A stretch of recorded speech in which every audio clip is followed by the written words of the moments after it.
2,000 years ago, people looked up at the sky and they saw that everything up there seemed to move. So naturally, the Earth was staying still and everything else was rotating around us. It was a story that just made sense to millions of people, and it stuck around well into the 16th century. If I'd been alive then, I would have believed this story. I mean, even today, I feel like I must be at the center of something. That idea, of course, was wrong, but we didn't believe it forever. We found ways to step out of our old stories and find something much more interesting. Hi, I'm Hank Green, and this is Crash Course Scientific Thinking. Science! It is a never-ending quest for knowledge, a way of interrogating our universe to figure out how it works, a tool to guide us when our intuition isn't enough. And also it can be quite fun. Sometimes you get to blow stuff up. In the years since Copernicus put forth the theory that the Earth revolves around the sun, we've learned that some questions are just too big, too complex, or too bizarre to trust our gut with. When we rely on intuition alone to answer those big, complicated questions, our brains fall prey to cognitive biases, predictable weaknesses in the way we've evolved to think. Our brains are very good at finding patterns. We've evolved this skill because it's super helpful for survival. It helped our ancestors spot the telltale signs of predators and recognize when certain plants might be poisonous. We have always paid attention to and learned from our world. Those pattern recognition skills have also been linked to some very special human qualities, like our ability to imagine and invent. Like, it's what made me notice that Hank and anglerfish sound vaguely similar, so that I could invent something called the Hanklerfish.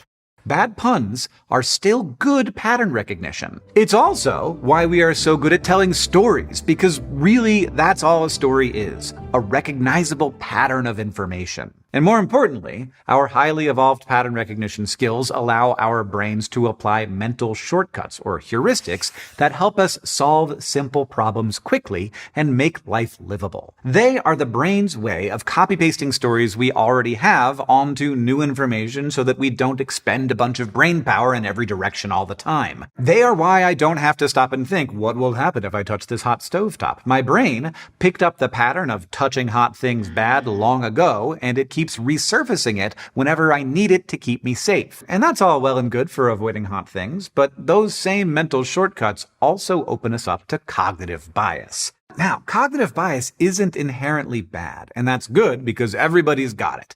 And I'm not talking about explicit bias here, where someone is consciously aware that they are discriminating against a person. Cognitive biases happen unconsciously. They are implicit biases. When our decision-making is influenced by beliefs and patterns we aren't even consciously aware of. Consider this modern-day example of a cognitive bias skewing many people's perception of risk. In early 2025, after a mid-air collision between a commercial airplane and a military helicopter, people started paying a lot of attention to every near miss and airport mishap. And it felt like planes were crashing every day. The media ran with this, and the algorithms amplified it. At the time, 65% of Americans said they felt more anxious about flying. But when we took a look at the actual data, the number of accidents compared to the same time in 2024 remained the same, and flying remained an incredibly safe form of travel. So why did so many of us feel like it wasn't? Well, for efficiency, our brains often put more weight on the most readily available information around. We call this, wait for it, availability bias, when people make judgments based on the information that's easily available. The truth is, you're far more likely to be in a car crash than a plane crash. But when plane crashes do happen, we hear about them a lot, especially in today's algorithm-driven news cycle. So that information is way easier to call to mind than the fact that over 120 people in the US die in car accidents every day. Availability bias is a big way our brains mislead us, but probably the biggest is confirmation bias. That's our brain's tendency to accept information that agrees with things we already believe and filter out stuff that contradicts it. Like if someone already believed that flying was dangerous, then the news stories about the 2025 crash likely reinforced that belief. Or here's an example you might be familiar with. Have you ever been told that you are a visual learner, or maybe that you learn best by listening to other people? In a study published in the Journal of Educational Psychology, more than 90% of participants said that people learn better when they're taught using the learning style that best suits them. A similar survey of colleges in the U.S. revealed that out of the 39 surveyed, 29 of them teach learning style theory as part of their guidance for teachers. But here's the kicker. There is no scientific evidence to support the idea of personalized learning styles. So why is this myth so prevalent? Researchers have pointed out that it persists at least in part thanks to confirmation bias.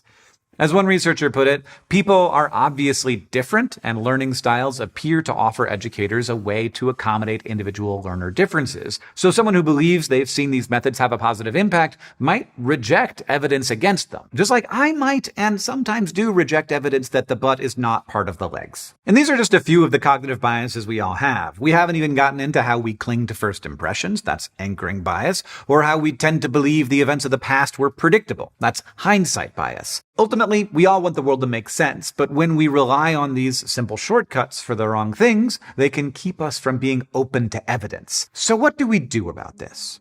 Well, over the last few centuries, humans have developed a new way of looking at the world. One that doesn't just explain what feels right, but tests what is right. This is what people are usually talking about when they say the word science. Not the body of knowledge, but the systems used to interrogate the universe. From astronomy to zoology, science is a way of building knowledge that's durable, communal, and long-lasting. And to help us learn more, I think we need a little sage advice.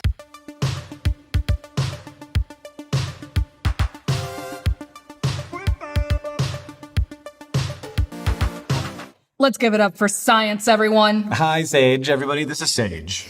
Hello, I'm Sage the Bad Naturalist. I'm a dork, a painter, a creator of the YouTube channel Sage the Bad Naturalist. I make videos about fungi, plants, research papers, and learning something new, even when science goes wrong. And I'm here to help Hank spread some sage advice. I love that we're talking about cognitive bias today, Hank, because the process of science is actually designed to overcome biases, from methods to reliance on evidence, and especially the fact that science is communal. It gets vetted by a whole community, not just one guy in a bathtub shouting, "Eureka!" No shade to Archimedes, of course. I personally love peer review, which we'll talk about in a later episode. But Sage, what is your favorite bias-busting science method? For me, has to be randomized control trials. It's a multi-step process for research that's used a lot in testing new medicine, and each step was designed to reduce the chance of bias. Say scientists want to test a new diabetes medicine. Well, there's a lot of potential for bias in that process. Like, they might accidentally influence the results of the trial by their selection of the participants. That's why we say everyone has cognitive bias, even scientists. Exactly. So to avoid those biases, scientists select the members at random. And when they're testing a new drug, there's all kinds of potential for confirmation bias.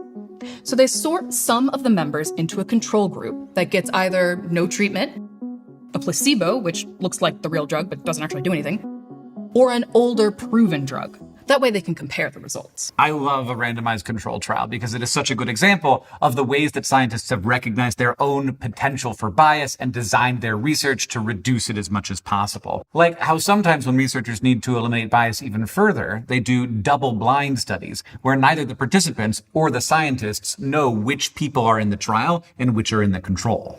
Right? Scientific thinking at work. We've come so far from thinking we're the center of the solar system. Science high five! And that's been your Sage advice. Thanks, Sage.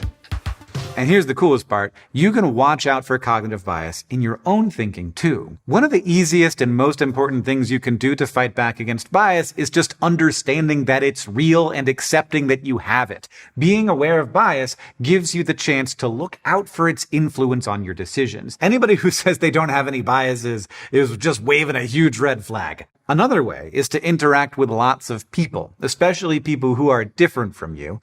Bias likes to tell us that our experience is the only reality, but to really understand the world, we need community. Scientists do this too. They are endlessly testing and vetting each other's claims. Without expertise from a diversity of scientists, the scientific process would fail. And by that same token, you can't overcome your biases on your own either. Unlike those gut feelings we get, science requires evidence. So whenever we consume science news, that goes against an idea or experience we believe to be true, it's good to remember that our cognitive bias might be working against us. Which ties into another big bias buster, cognitive flexibility. Your ability to imagine options or explanations beyond your gut reaction. In other words, being able to say, you know what? Maybe I was wrong. I know, right? In this economy, on this internet, you can do it though. It's good for you. Throughout this series, we're going to talk a lot more about how the scientific process works so that when we see news stories about science, we'll better understand what's going on behind the scenes. And that knowledge is going to help us all respond better to the science on our social media feeds, in our group chats, and at our dinner tables. By the way, isn't it just extremely wild that our brains can think of ways to outsmart the ways they think? Remember, we all have cognitive biases. They're not something to be ashamed of. They're just our brain's way of solving problems faster. But the world is very weird. So often our mental shortcuts don't work. That's where scientific thinking comes in. Science relies on evidence evaluated by a community of experts, and it has systems that are designed to reduce bias. It's not perfect, but it's one of the best tools we have. Next time, we're going to explore the wild world of statistics. I'll see you then. This episode of Crash Course Scientific Thinking was produced in partnership with HHMI Biointeractive, bringing real science stories to thousands of high school and undergrad life science classrooms. If you're a teacher, visit their website for resources that explore the topics we discussed in today's video. Thanks for watching this episode of Crash Course Scientific Thinking, which was filmed in Missoula, Montana, and was made with the help of all of these nice people. If you want to help keep Crash Course free for everyone forever, you can join our community on Patreon.